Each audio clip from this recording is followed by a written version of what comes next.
Hi guys, welcome back to my YouTube channel. Please watch the full video, hit that like button and do not forget to subscribe my YouTube channel. Let's get started.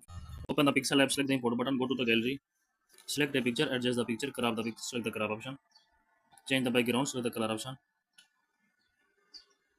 select the eraser color, enable button down, adjust the picture.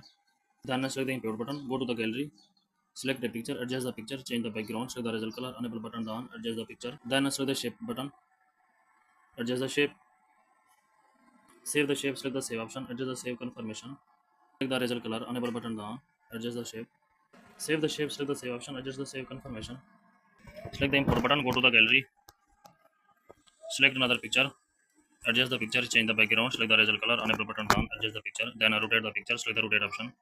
Copy the picture, select the copy option, change the background, select the color option, adjust the color. Please like the video and subscribe the channel.